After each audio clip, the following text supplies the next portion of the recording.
Una mañana de primavera del año 30 de nuestra era, en una lejana provincia del Imperio Romano, Jesús de Nazaret fue crucificado.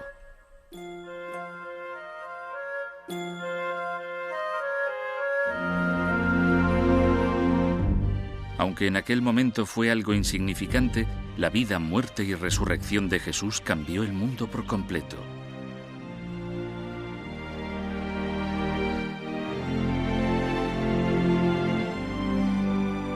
Cuando se estudia la vida de Jesús, hay que enfrentarse a un período de gran vacío. Sorprendentemente, la Biblia no recoge referencias sobre el período comprendido entre su nacimiento y casi 30 años más tarde. Esas 3 décadas, la mayor parte de su vida, se conocen como los años perdidos de Jesús.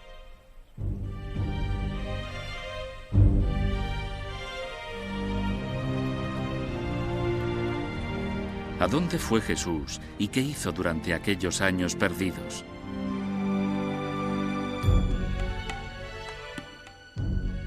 ¿Qué pruebas hay para creer las teorías de algunos estudiosos que afirman que salió de Palestina y viajó hasta lugares tan remotos como la India, donde recibió influencias del pensamiento oriental?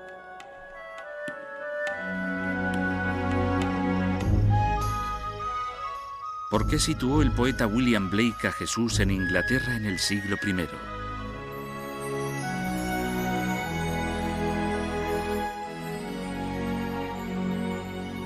¿O permaneció Jesús en Palestina como miembro de un grupo nacionalista ultrarreligioso que planeaba una revolución contra los romanos?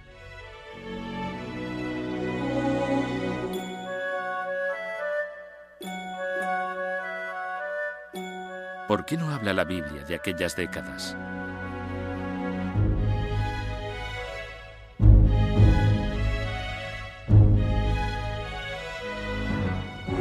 Estos son solo algunos de los misterios de la Biblia.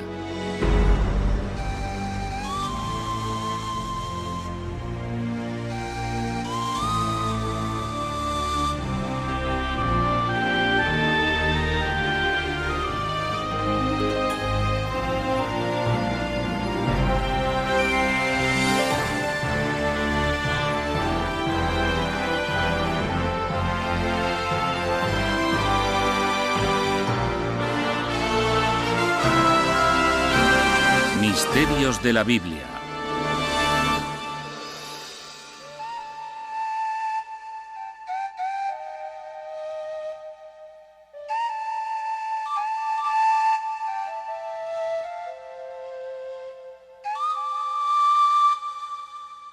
Los años perdidos de Jesús.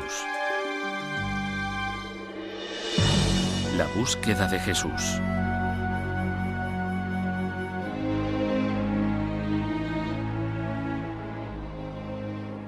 José, hijo de David, no tengas miedo de tomar a María por esposa, porque el hijo que espera es obra del Espíritu Santo. Dará a luz un hijo, y le pondrás por nombre Jesús. Mateo 1, 20, 21. Mateo 1, 20. Su historia empezó hace 2000 años en la provincia de Galilea, situada en el extremo oriental del Imperio Romano.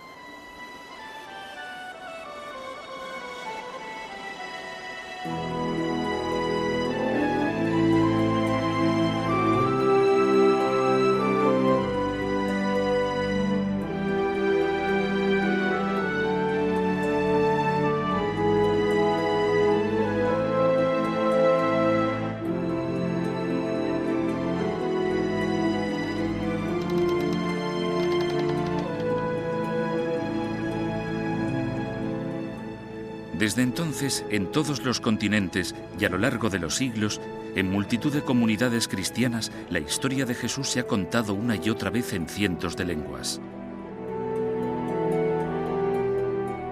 El relato de su nacimiento, sus enseñanzas, los milagros que practicó y su resurrección. Se ha escrito más sobre Jesús que sobre cualquier otra persona en toda la historia. Y aún así, la Biblia no cuenta prácticamente nada del período más largo de su vida. El tiempo transcurrido entre el nacimiento de Jesús y el comienzo de su predicación, unos 30 años, se conoce como los años perdidos. De todo este período solo hay un relato en los Evangelios. En él se describe a Jesús como un niño precoz de 12 años que debate sobre la Torá con los rabinos de Jerusalén. Lo encontraron en el templo, sentado entre los maestros de la ley, escuchándolos y haciéndoles preguntas. Y todos los que lo oían se maravillaban de su inteligencia y de sus respuestas. Lucas 2, 46. Lucas 2, 46, 47. Aparte de este único relato, el Nuevo Testamento guarda casi total silencio sobre la vida de Jesús hasta que empieza su predicación pública. ¿Qué pasó en aquellos años perdidos? ¿Dónde estuvo Jesús y qué hizo?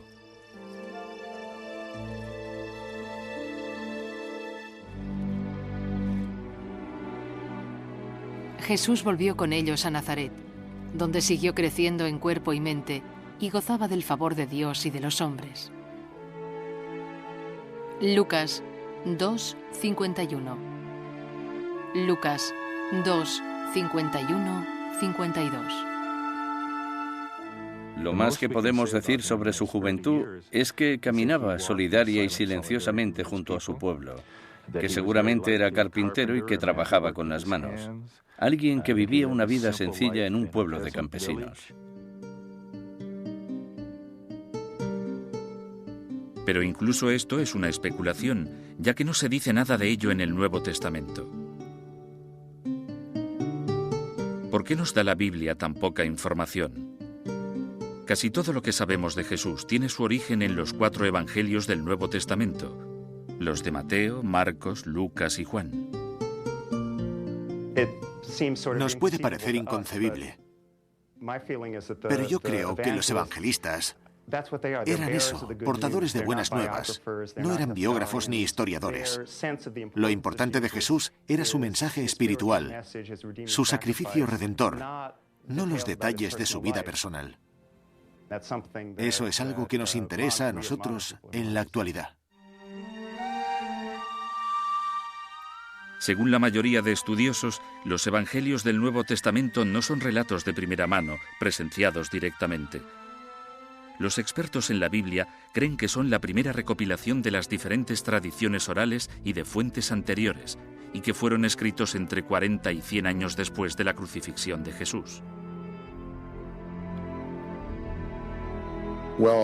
El problema de los evangelios y el Jesús histórico es que no se puede estar seguro de que es histórico. Y este debate dura ya más de 250 años. Es una cuestión difícil.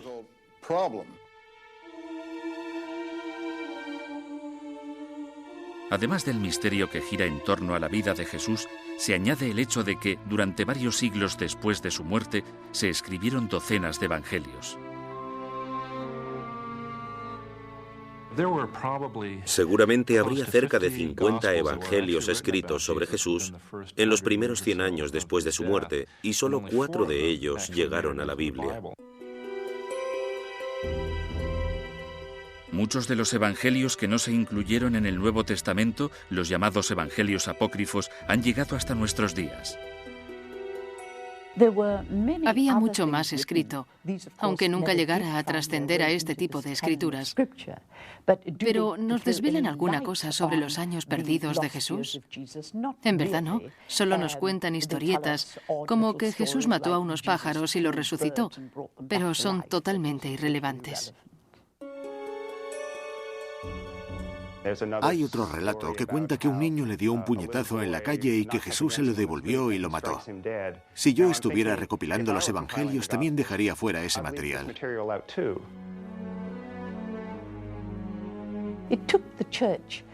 A la Iglesia le llevó unos 500 años fijar la imagen de Jesús. En los diversos concilios que se celebraron en aquel periodo de tiempo, se debatieron ampliamente muchísimos aspectos de Jesús. Por eso les llevó tanto tiempo. La gente, en general, no sabe que el Jesús que conocemos hoy en día es el Jesús que se forjó en aquellos 500 años, el Jesús de la fe.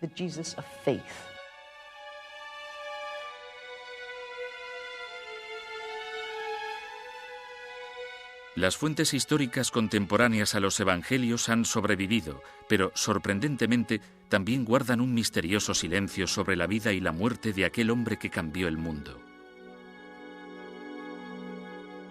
Uno de los grandes misterios sobre Jesús es por qué ninguno de sus contemporáneos escribió sobre él. Había muchos historiadores y escritores que vivieron en tiempos de Jesús y que recogieron sucesos de Palestina en aquella época. Aún así, ninguno escribió sobre él. Hay pocos puntos de referencia. Hasta cierto punto se puede reconstruir su vida pública, pero incluso en eso difieren ampliamente los expertos.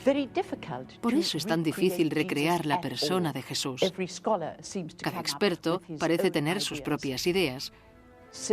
Así que cuando se intenta proyectar su vida más allá de los evangelios y se intenta recrear su vida oculta, te encuentras con que no hay manera, si no es a través del contexto histórico y de hipótesis de lo que pudo haber hecho.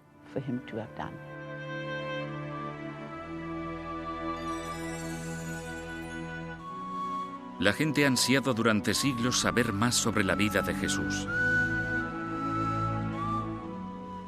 En un intento por completar sus años perdidos, se estudió, se investigó y se plantearon preguntas.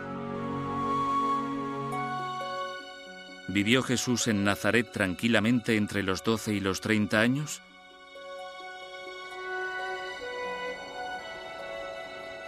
¿O puede que en todo ese tiempo Jesús viajara, estudiara y predicara fuera de Palestina?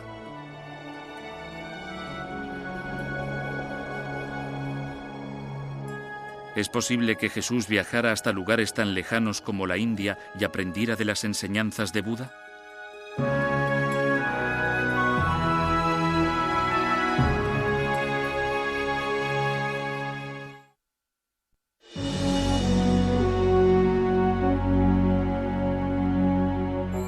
Hacia la India.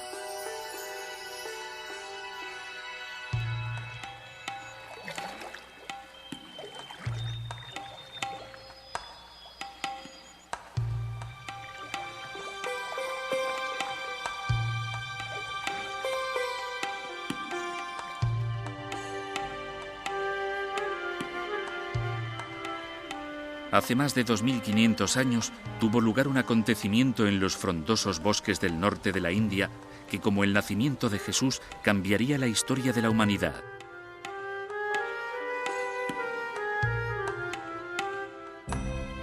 Sentado a la sombra de una higuera, el joven príncipe Siddhartha Gautama prometió no levantarse hasta que hubiera encontrado y resuelto los misterios de la existencia humana.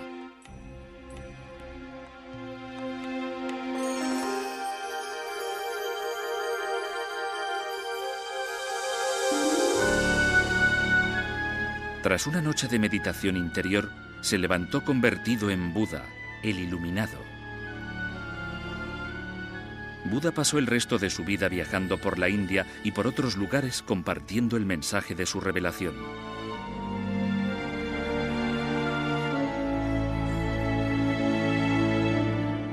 ¿Pudo Jesús haber estado en contacto con las enseñanzas de Buda?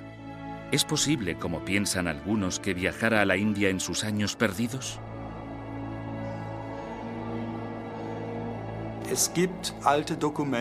Existen antiguos escritos persas e indios que afirman que Jesús estuvo en la India, aunque no podemos estar totalmente seguros de que fuera. Aún así, la prueba está en sus enseñanzas cuando se comparan con los escritos sagrados del budismo.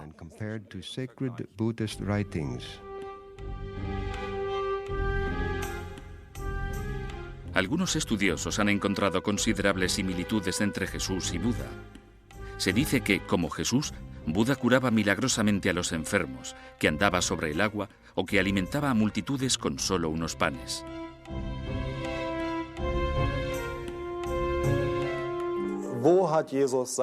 ¿De dónde obtuvo Jesús su conocimiento? Nadie lo sabe. Se explica con milagros.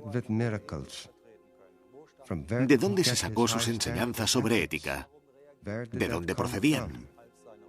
¿Por qué es tan diferente y reacciona de manera tan dispar a la de la gente que lo rodea? Son preguntas sin respuesta.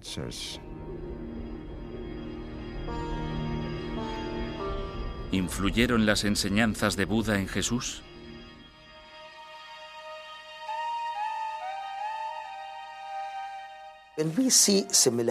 Se pueden ver similitudes básicas como la verdad, la no violencia, el amar al prójimo, ayudar a los pobres y a los oprimidos, la frugalidad y la sencillez en la vida, lejos de la ostentación.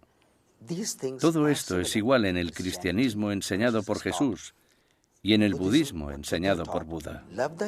Quizá lo dijeran con palabras diferentes, pero la esencia es la misma. El significado y el mensaje son los mismos.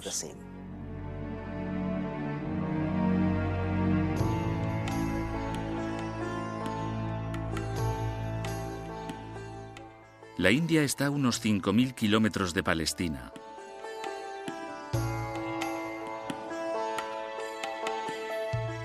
¿Cómo pudo Jesús haber hecho un viaje tan largo?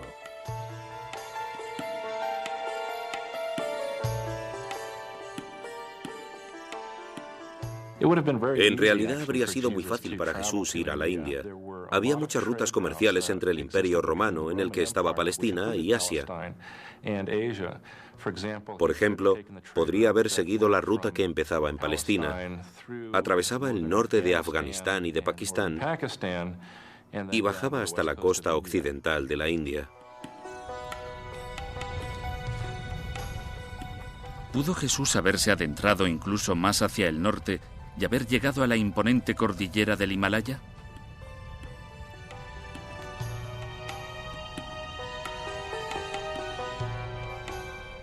La controvertida historia que narra Nikolai Notovich sugiere que así fue.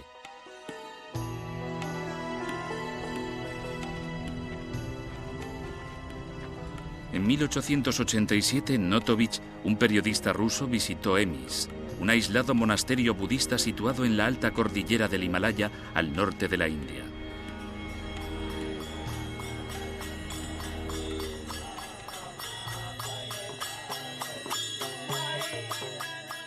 En su libro La vida desconocida de Jesucristo, Notovich afirma que le fueron mostrados unos manuscritos en los que se relataba la vida de un profeta errante llamado Isa.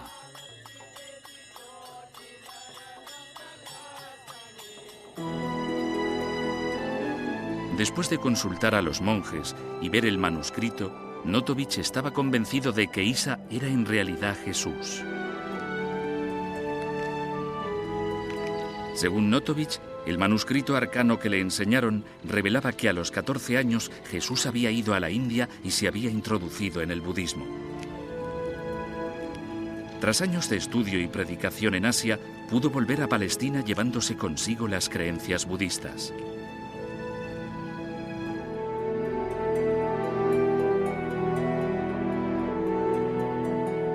Muchos estudiosos cuestionan la veracidad del relato de Notovich, pero él no ha sido la única persona que afirma haber visto esos misteriosos manuscritos.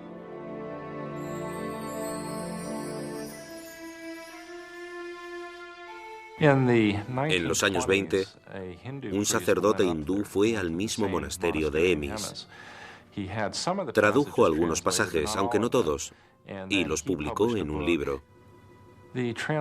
Las traducciones eran casi paralelas a las primeras traducciones que había hecho Notovich. Parece ser que hubo otra referencia sobre los manuscritos de Isa en Emis hasta 1939.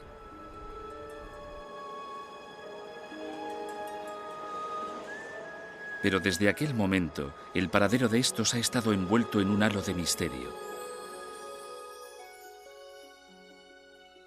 Las leyendas siguen vivas y van creciendo conforme se van publicando libros y artículos, a menudo controvertidos, sobre los años perdidos de Jesús.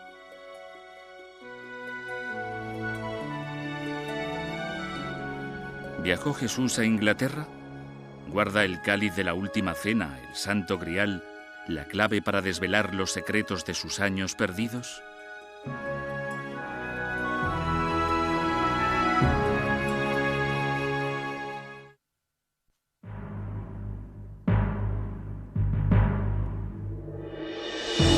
Inglaterra y el Santo Grial.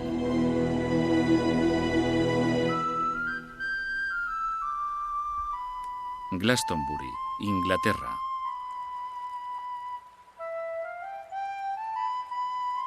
En un emplazamiento cargado de misticismo, entre prehistóricas fuentes sagradas,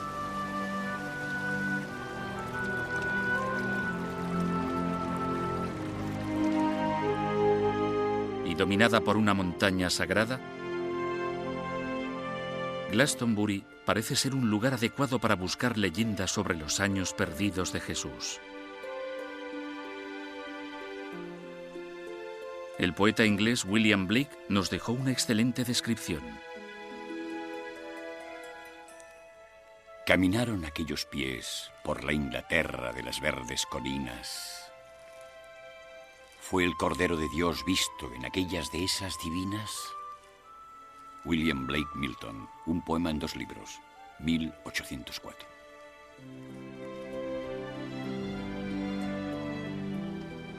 En el singular poema de Blake se habla de Jesús caminando por las colinas y prados de Glastonbury, no muy lejos de su pueblo natal.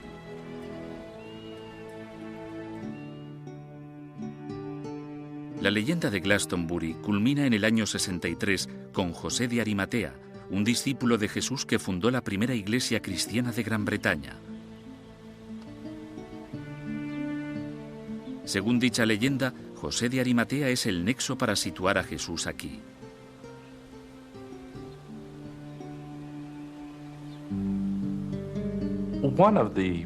Una de las tradiciones populares de la Iglesia Ortodoxa Oriental, también viva en Inglaterra, es que el personaje de José de Arimatea era en realidad el tío abuelo de Jesús. Parece que cuando Jesús estaba al inicio de la adolescencia, José, su padre, murió. Y su tío abuelo, José de Arimatea, se ocupó de él.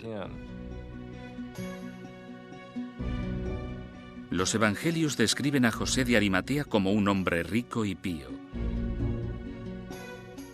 Las leyendas de Glastonbury añaden además que hacía negocios comerciales entre Palestina y la antigua Inglaterra. Inglaterra estaba en la red comercial de aquel momento. Tenía estaño, que era un material muy valorado, y José comerciaba con dicha materia. Por eso era tan rico y tenía tantas influencias. En algunas de las primeras versiones de los evangelios en latín se describía a José de Arimatea como un decurión, un título que otorgaba Roma a los oficiales de minería.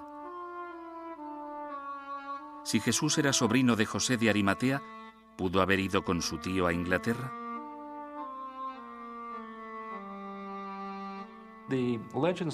Las leyendas que hay en Inglaterra dicen que Jesús viajó con José de Arimatea por la costa sur de Inglaterra, por Cornualles.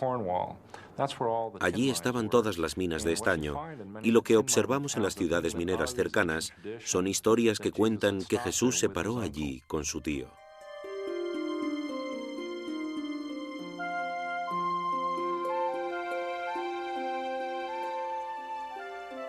La población que vivía en la zona en la época de Jesús era druida.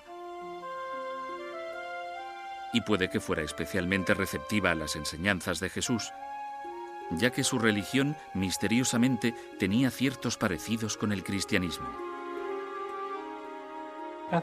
En la época en que vivió Jesús, la religión predominante en Inglaterra era el druidismo. Los druidas creían en un futuro Mesías y, de hecho, según algunos historiadores, utilizaban la palabra Jesús para referirse a él. y tenían los conceptos de cuerpo y alma, así como muchos otros que se reflejaron posteriormente en el cristianismo.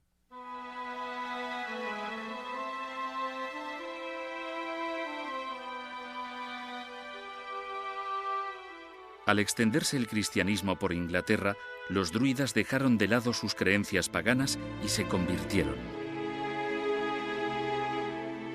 ¿Vieron los druidas cumplida en la vida de Jesús su profecía sobre el Mesías?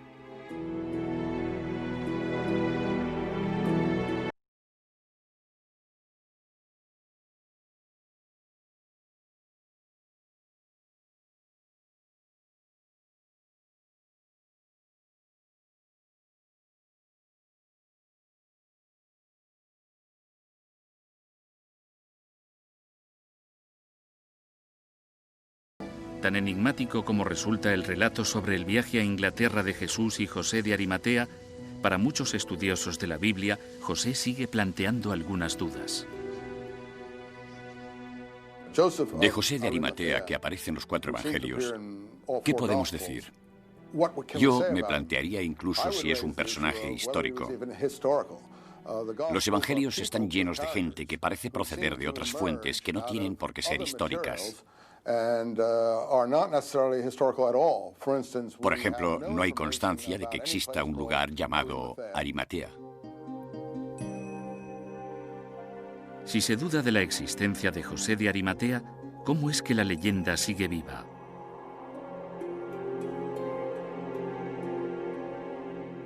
El problema de la gente es que confunde la literatura con la historia. Los evangelios son literatura, las tradiciones son literatura, pero la historia se forja con materiales mucho más firmes que esos.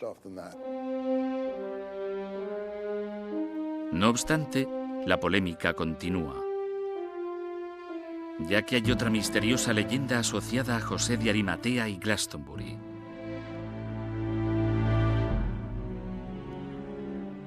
Se trata de la historia del Santo Grial, el cáliz sagrado del que Jesús bebió en la última cena.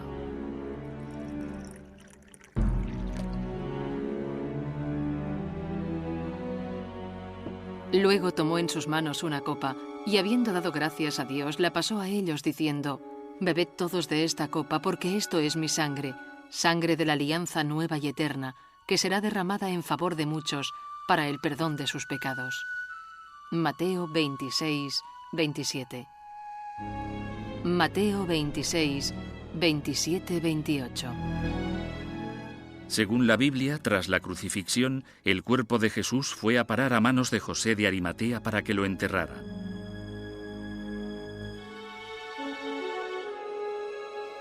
La leyenda de Glastonbury cuenta que José hizo un último viaje a Inglaterra para predicar el Evangelio, y que con él se llevó el cáliz de la última cena.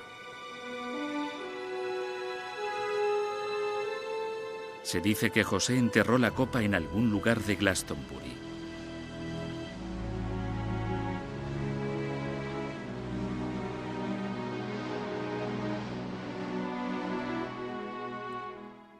Hay otro elemento en la historia de José de Arimatea y es el cáliz. Este se convierte en un símbolo muy importante en la Palestina del siglo I. De hecho, en las monedas revolucionarias judías, la copa es el símbolo de la primera revuelta contra los romanos. ¿Podría ser la imagen revolucionaria judía de la copa una pista sobre el intrigante período de los años perdidos de Jesús?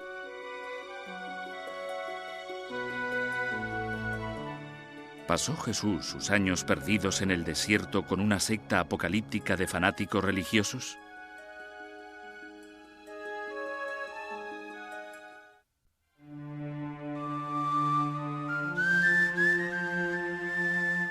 Revelación en el desierto.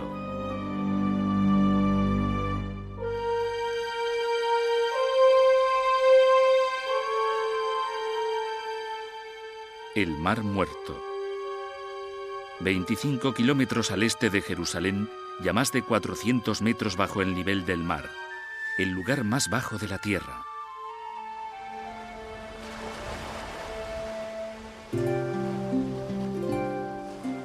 Aquí, hace 2000 años, en el adusto emplazamiento del páramo de Judea, Juan Bautista, un profeta celote, empezó a predicar un nuevo mensaje de salvación para los judíos de Palestina.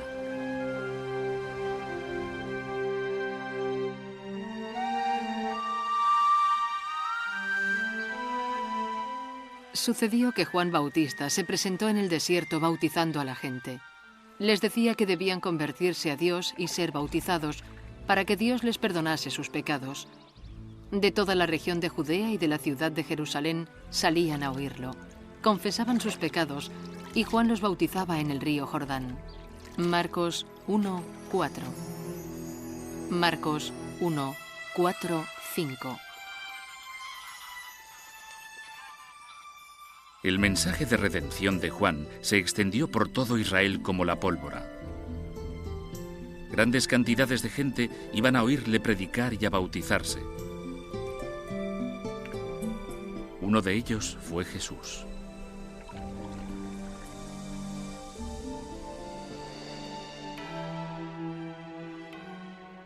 Por aquellos días, Jesús llegó a Nazaret, en la región de Galilea, y Juan lo bautizó en el Jordán. En el momento en que salía del agua, Jesús vio que el cielo se abría y que el Espíritu bajaba sobre él como una paloma. Marcos 1, 9. Marcos 1, 9, 10. Todas las fuentes se unen en el punto en que Jesús aparece entre los seguidores de Juan Bautista.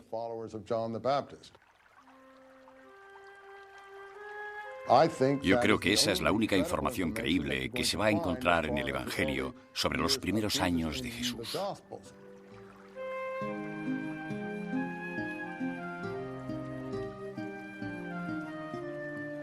¿Cuál fue el origen del excepcional concepto del bautismo?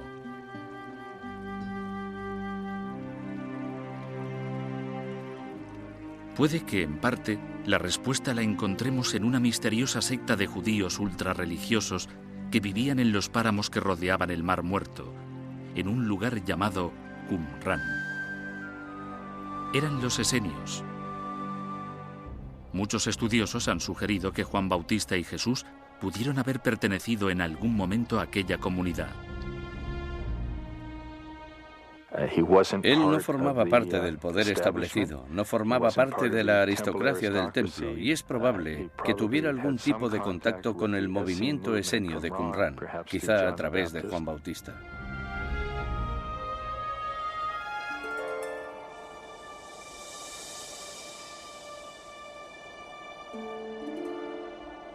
En Qumran fue donde en 1947 se descubrieron los manuscritos del Mar Muerto, los fragmentos más antiguos que se conservan del Antiguo Testamento.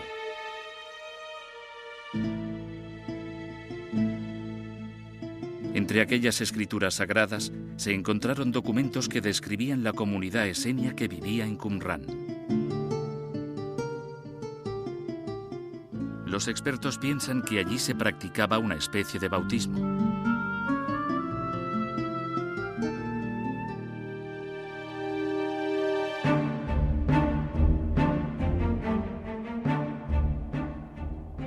Las aparentes conexiones entre Jesús, Juan Bautista y la comunidad esenia han servido para avivar la polémica entre los estudiosos de la Biblia. ¿Pudieron los esenios haber influido en Jesús y Juan Bautista? ¿Pudo haber vivido Jesús con los esenios durante sus años perdidos?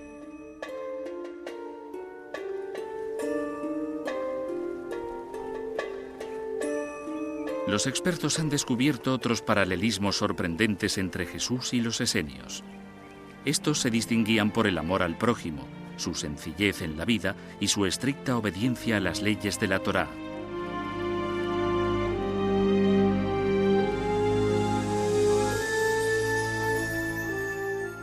Ellos mismos se llamaban hijos de la luz. Había muchas similitudes entre Jesús y su estilo de vida y el de los esenios. Estos vestían de manera muy sencilla. Los bienes que tenían eran comunes y se los repartían según sus necesidades. Apenas tenían bienes materiales. Y estas son las características que conocemos de la doctrina de Jesús hoy en día.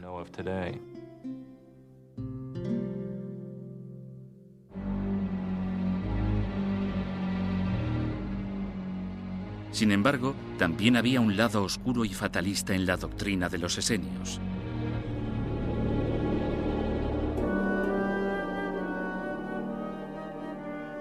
Uno de los documentos encontrados, conocido como los manuscritos de la guerra, ha inducido a los expertos a pensar que los esenios eran fanáticos religiosos. Igual que Juan Bautista y Jesús, ellos rechazaban lo que consideraban la corrupción de los sacerdotes judíos.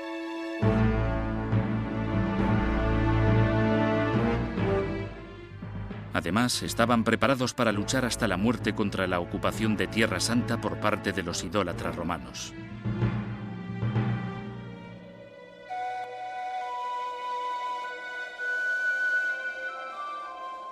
Los esenios trasladaron su comunidad a los páramos del Qumrán porque pensaban que se acercaba una guerra que los enfrentaría al enemigo.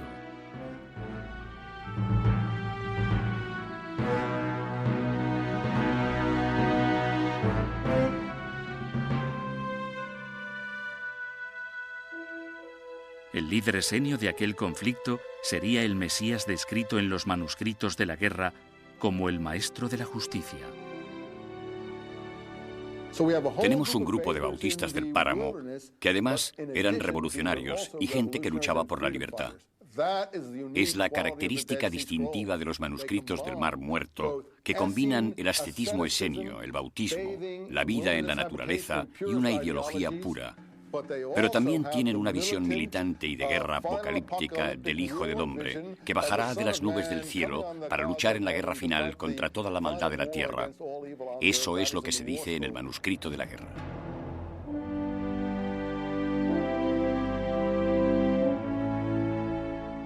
Según algunas traducciones de los manuscritos, el maestro de la justicia podría ser el Mesías. De hecho, algunos expertos han sugerido que Jesús podría serlo.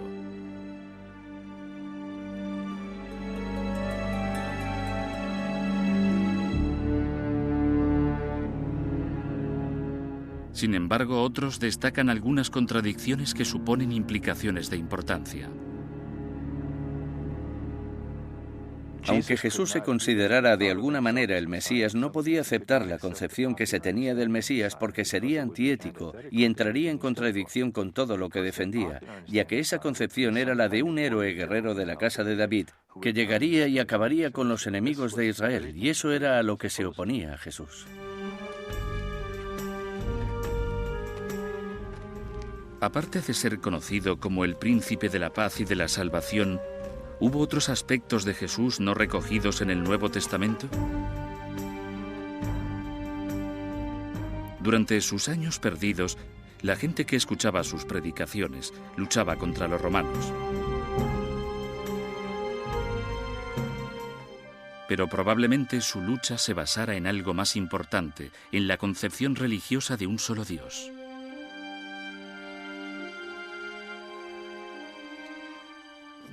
La situación en Palestina era insostenible, y lo sabemos por varias fuentes, entre ellas por los manuscritos del Mar Muerto.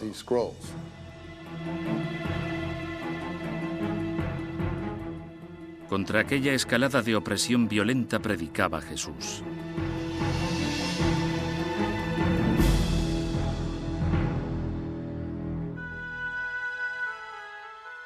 En los Evangelios se describe a Jesús como una persona contraria a la violencia.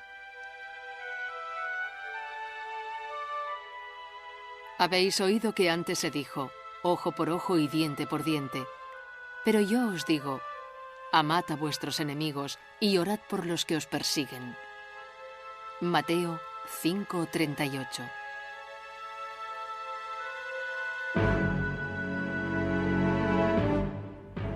Aunque los evangelios también muestran una cara diferente de Jesús. No creáis que he venido a la tierra a traer paz. No he venido a traer paz, sino espada. Mateo 10:34.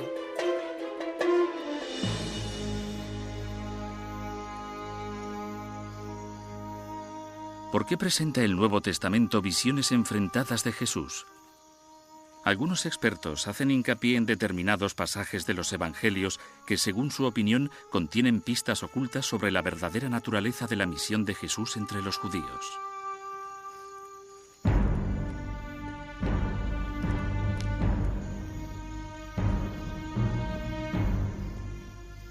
Entonces los otros se acercaron, echaron mano a Jesús y lo apresaron. En esto, uno de los que estaba con Jesús sacó una espada y cortó una oreja al criado del sumo sacerdote. Mateo 26:50. Si nos fijamos en los evangelios, algunos de los seguidores de Jesús llevan espadas, y cuando le preguntan «¿cogemos una espada?», él le responde «coged dos». Así que está claro que algunos de los seguidores de Jesús eran gente de puñal y espada, y a uno de los suyos lo llaman celote. En aquella época había un grupo de gente a los que se llamaba celotes, y de hecho Jesús tenía uno de ellos entre sus apóstoles. Era un grupo que se había formado algunos años antes de nuestra era y cuyo objetivo era expulsar de allí a los romanos.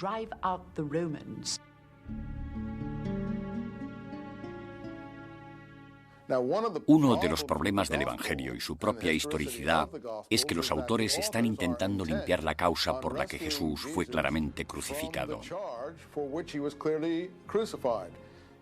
Los romanos no crucificaban a blasfemos. La crucifixión era el castigo de los romanos para la insumisión política. Por lo tanto, fue claramente crucificado por revolucionario.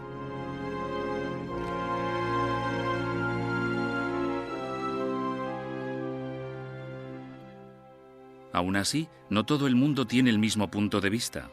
Hay muchos expertos que no consideran que Jesús fuese un nacionalista.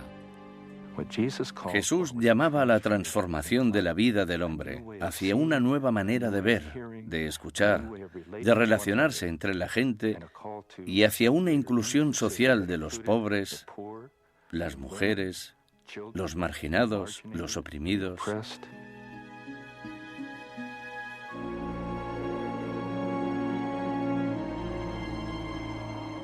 Si Jesús estuvo implicado en una revolución, puede que eso explique el vacío que existe en ese periodo de su vida.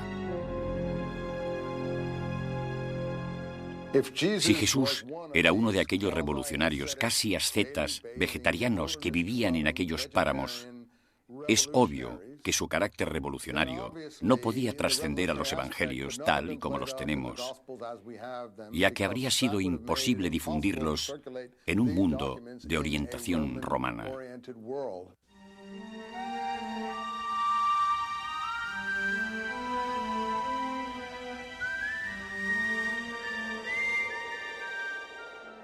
Puede que todo esto nunca llegue a resolverse y sea un misterio para siempre. Desde la muerte de Jesús y durante casi 2000 años han aparecido innumerables historias y leyendas para llenar el vacío que suponían aquellos misteriosos años perdidos. ¿Por qué? Yo creo que aún nos fascinan aquellos años perdidos porque a todos nos gustan los buenos misterios.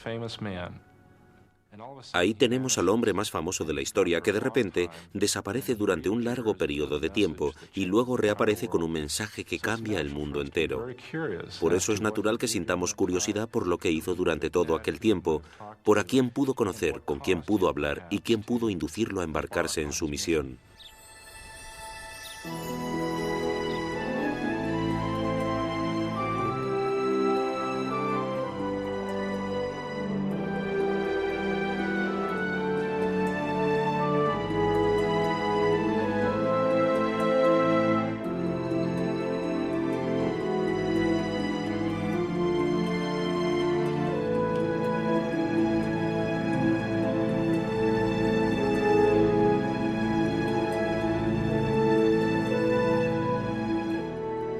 Quizá el misterio de los años perdidos de Jesús sea un capítulo secreto que se supone que nunca tendríamos que llegar a leer.